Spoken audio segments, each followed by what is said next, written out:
Serge Tisseron, bonjour. Comment on place l'éthique au cœur de l'innovation technologique et numérique ? Alors, on parle beaucoup d'éthique, il y a même des commissions d'éthique, des comités d'éthique dans beaucoup d'entreprises. Et en fait, souvent, on ne la définit pas bien. Alors je pense que pour bien comprendre ce qu'est l'éthique, il faut partir des valeurs qu'on veut défendre. Et ces valeurs qu'on veut défendre, en France, on a de la chance. Elles sont écrites partout, à l'entrée des mairies, à l'entrée des écoles. Liberté, égalité, fraternité. Et donc si on part de ces valeurs, on s'aperçoit déjà qu'il y a énormément de travail à faire pour développer l'éthique autour des nouvelles technologies.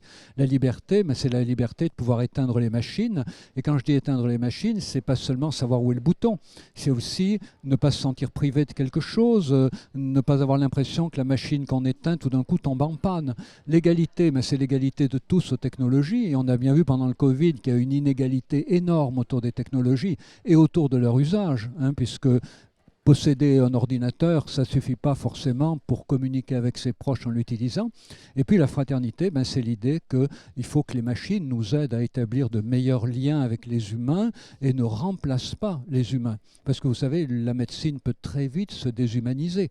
Les relations dans les entreprises peuvent très vite se déshumaniser. Alors évidemment, quand on écoute les comités d'éthique, c'est exclu. Mais quand on va sur le terrain, on s'aperçoit que ça existe. Regardez par exemple le distributeur automatique de billets. C'est une machine d'une simplicité colossale, une intelligence artificielle très très élémentaire. Il y a des villes, des villages dans lesquels il n'y en a pas. Pensez aux gilets jaunes quand même et à leurs revendications. Et donc on s'aperçoit qu'une intelligence artificielle de plus en plus sophistiquée sur laquelle on s'interroge, oui, mais l'accès de tous à ces technologies, c'est tout aussi important. Et alors comment ça peut nous affecter ? C'est-à-dire cette croissance technologique, ces innovations qui vont dans tous les sens, comment ça nous affecte nous en tant qu'êtres humains ? Oui, alors ça c'est la question centrale pour moi qui suis de formation psychiatrique, psychologique. C'est pour ça que j'ai fondé l'Institut pour l'étude des relations homme-robot. C'est-à-dire comprendre comment cette technologie nous transforme. Si nous faisons évoluer les technologies et les technologies nous font évoluer. Alors il faut bien comprendre que cette évolution, avant de la dénoncer comme mauvaise ou avant de dire elle est superbe, il faut comprendre en quoi elle consiste. Et on s'aperçoit qu'il y a des évolutions qui sont en train de se dérouler, mais qui ne sont pas indexées positives ou négatives. Par exemple, regardez le statut des émotions.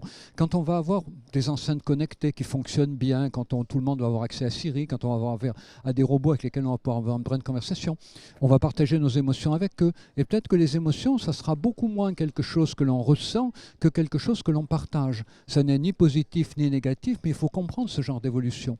Et puis une autre évolution importante, parce que elle va exactement en sens contraire de la publicité affichée par les technologies numériques. On nous dit que les technologies numériques permettent de mieux maîtriser votre vie. Mais en fait, on s'aperçoit aussi qu'il y a beaucoup d'algorithmes qui nous dirigent à notre insu. Et aujourd'hui aussi, même dans les jeux vidéo, dans les espaces d'achat, les dark patterns, les pièges à utilisateurs. Et donc ces technologies qui nous sont vendues avec l'idée libérez-vous, connaissez-vous mieux, utilisez mieux votre temps, en fait on s'aperçoit qu'elles ont aussi à notre insu l'effet exactement contraire. Et donc l'intelligibilité des algorithmes, c'est-à-dire la capacité pour les usagers d'avoir une idée de la manière dont les algorithmes présents dans les espaces qu'ils consultent peuvent les manipuler à leur insu, c'est un enjeu considérable de l'éthique. Mais évidemment, on ne peut pas confier ça aux entreprises. Elles vont pas scier la branche sur laquelle elles sont installées. Donc on rejoint un problème de législation. Il y a de la législation dans la prévention des dangers des technologies numériques.